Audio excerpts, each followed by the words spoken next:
So, welcome. Good afternoon.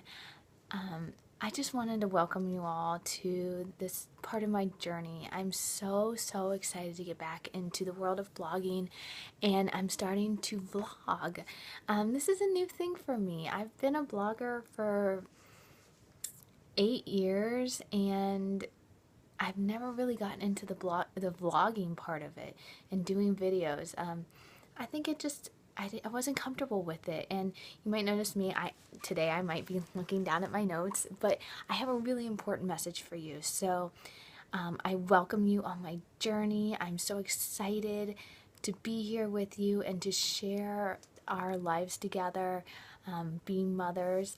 If you don't know anything about me, I'm a mom to 4. I have 1 girl and 3 boys, and they are just amazing little people, but they do make my life crazy. So today what I want to talk about is just how to manage overwhelm and stress as a mom. We all have it, and what do? Sometimes we go through the roof and we yell and we scream, and the kids are like in your face. And so how to manage it without it becoming too overwhelming for you. So day in and day out, as moms, we need to be flexible. We need a role model who is another mom in our life that can show us that yes, it's possible to be healthy and physically healthy and financially healthy and spiritually healthy and personally healthy with our relationships, but to show us in a way that is real and authentic, and hair not done and no makeup on, the real side of it, and seeing that it is possible to have this balance of life.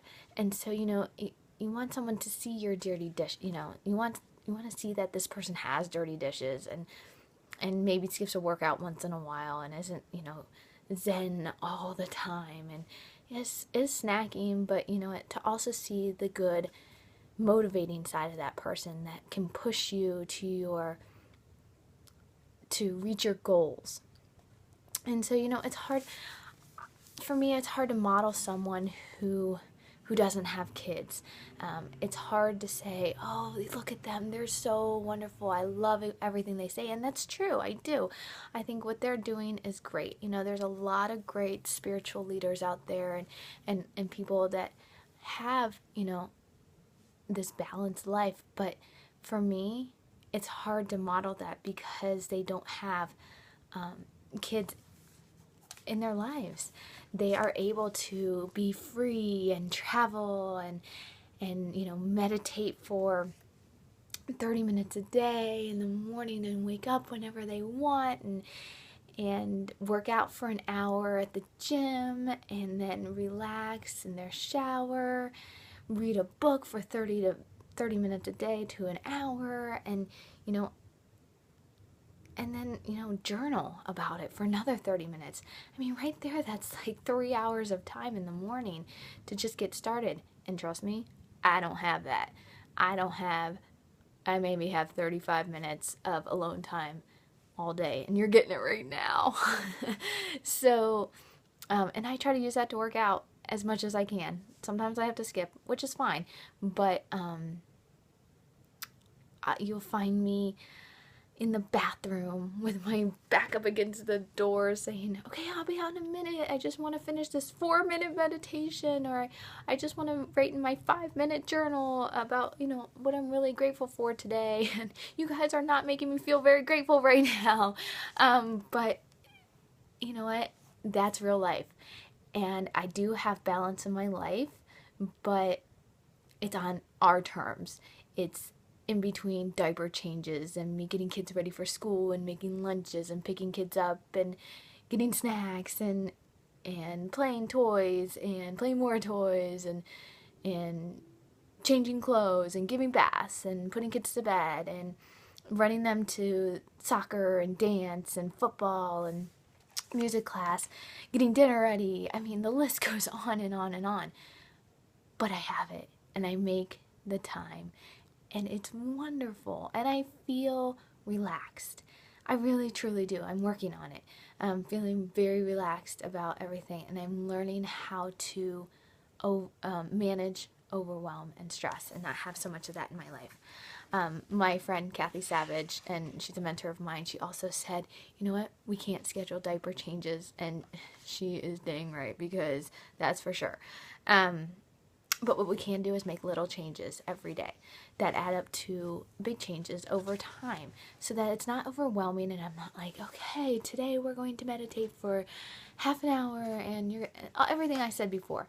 This is little things, and then they will become a habit, so you can work on them for the next 7 days. I'm going to give you something to work on, and it's easy, and it takes 1 minute, and you don't even have to sit down to do it. You can stand and turn around, and while the kids are watching TV or whatever, doing their homework.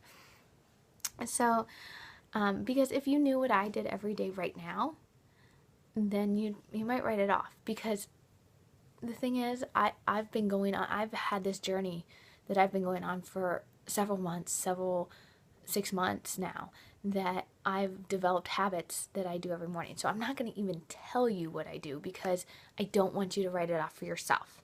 I want you to really work into this one. So for today, I'm going to teach you something that I learned from a spiritual leader that I like, and her name is Gabrielle Bernstein. And while she doesn't have kids, I like the idea of what she's telling us to do. I still resonate with a lot of things that she says. And so this is something you can do throughout the day. This isn't, something you have to sit down and do in the morning. You can pick a time that you feel overwhelmed with stress.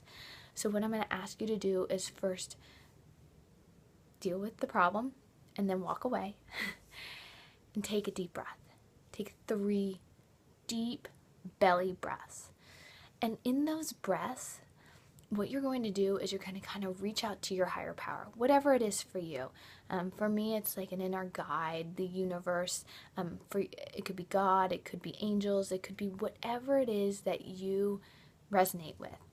So you're going to take 3 deep breaths, and not only inhalation, your belly's going to go out, and you're going to welcome the guidance. You say, I welcome guidance. And on the exhalation, you're going to say, I will receive. So all this is doing is